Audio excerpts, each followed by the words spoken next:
You've made it through what was likely a long slog of nominating and getting a director candidate onto the board. Now comes the final touch, director orientation. Without director orientation, the new director is flying blind, even if they have prior board experience. That's not fair both to the new director and to your current members of the board. You want as smooth this transition as possible as you can get. Learn some tips today on Zippy Point.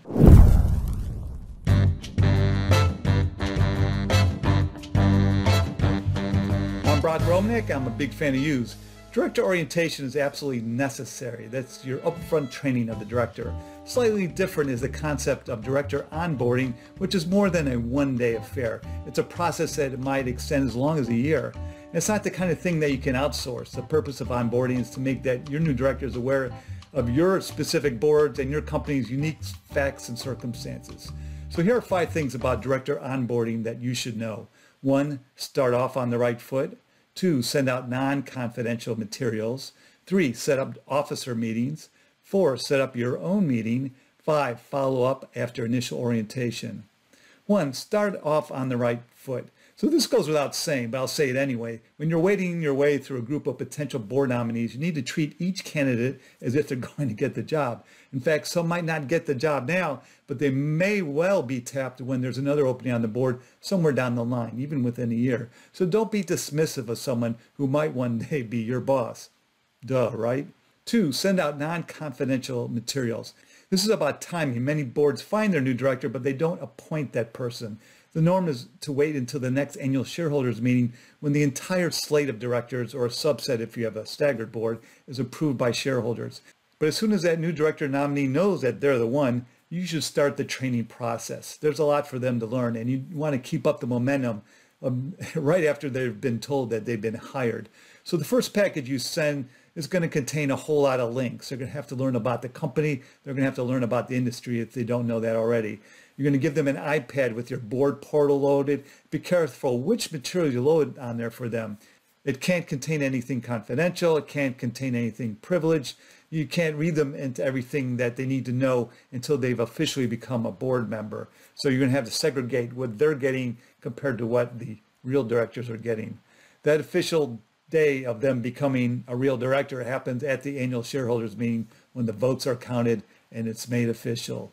3, set up officer meetings. New director orientation day. Fun. Part of the typical onboarding process is setting up meetings between the new director and the senior officers. This event lasts anywhere between a half day and a full day, depending on that director and how busy everyone is and what your culture is at your company. So at some companies, it might be 2 full days. It really depends on your circumstances. So each director will have different needs depending on their background. How well do they already know the company? How well do they already know the industry? How much time have they spent as a director in general? They might really need to get ramped up even to what being on a board is all about. So, and then how much time have they actually spent with your management already leading up to orientation day? How involved was that interviewing process? Or maybe they had prior relationships with a lot of members of the board. So each new director is going to have their own customized experience. Typically, the corporate secretary is going to draw up a list of who might meet the new director, and then the CEO is going to review that. A new director's committee assignments will help dictate which officers they're going to meet. So, for example, a new audit committee member is going to meet the controller, the treasurer, the CFO, the tax people. A compensation committee member is going to meet with the head of the executive compensation team, the person within HR who's the staff officer for the committee, the HR head, and the securities lawyer, if there is one in-house. In most cases, all new directors also are going to meet with the CEO, CFO, general counsel, head of HR, and the head of IR perhaps. Those are like your standards. Ideally, a meeting with the CEO will kick off the day, perhaps breakfast, and you go from there. That's how it's typically done, but I've heard of other companies spreading out the orientation process over a much long period of time. So if a company has a fairly complex line of business, it's not realistic to learn much about those in a single day. So the process might extend over many orientation sessions held around when board meetings are held. 4, set up your own meeting. So then you're going to have your own training meeting, one-on-one. This could be booked for a half hour, an hour, maybe a few hours, with the flexibility to go longer if necessary. So you're going to leave time on your calendar if it needs to go long. If the new director has not served on a public company board before, it's going to definitely take at least an hour. So you're going to describe your role, then you get into the meat of the governance for the board and the company. A practice tip is to use your corporate governance guidelines, basically as an outline for what you're going to tell them.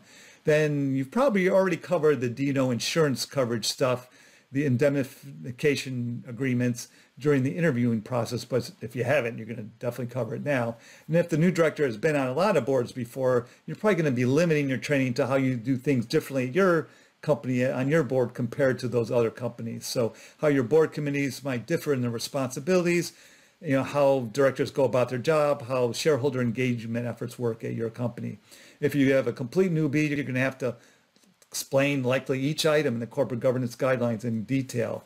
And maybe you're going to get lucky and have a really inquisitive new director who will be keenly interested in what you do. Maybe not.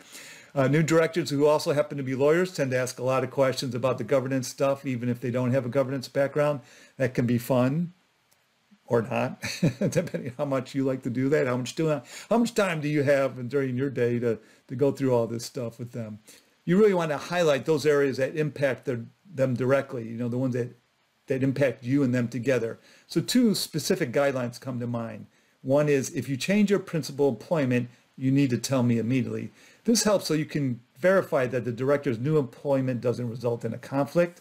And for example, it might not be so evident. It could be that the director is a lawyer who has switched law firms, and that new firm happens to represent someone who is involved in a major lawsuit against your company. What are the ramifications of that? And then there might be other circumstances that are a little bit sticky that don't involve a conflict that you should know about. The director takes a job that is at a high-profile partisan organization, something political. It could impact your company's reputation. That could matter. The other issue related to a guideline is if you get invited to serve on another board, you need to tell me immediately, because we then need to vet whether you can really accept.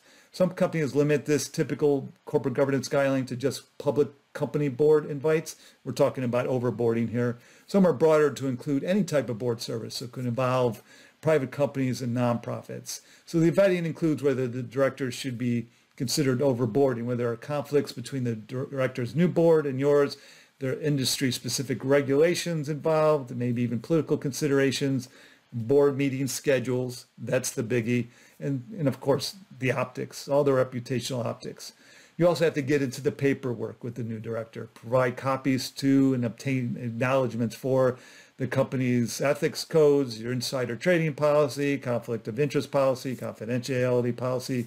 You got a lot of stack of policies here, and you're going to go over your stock ownership guidelines.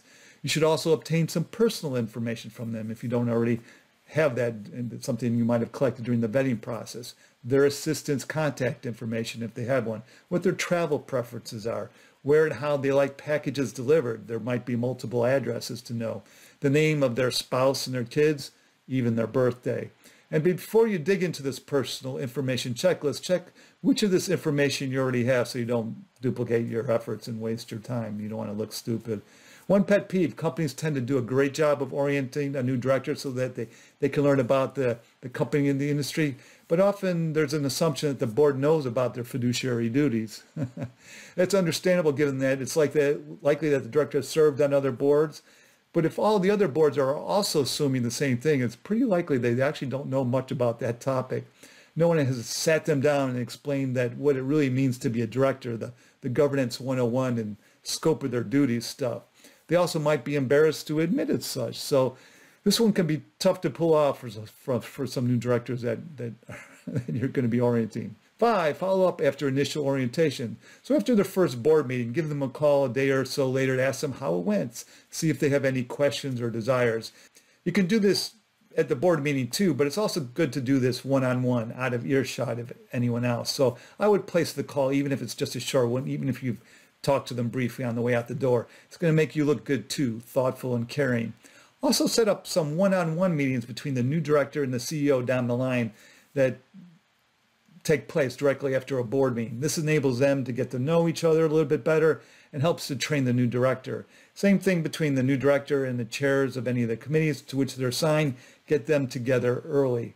Again, there are all sorts of different flavors about how this is all done. One company I know, or actually a number of companies I know, you can read about it in their proxies, They have one-on-one sessions after board meetings where each director will meet with a different member of the management team or an experienced staffer, or go on some sort of facility tour every quarter or after every board meeting as part of a continuous education program. So the onboarding program really never ends in a sense.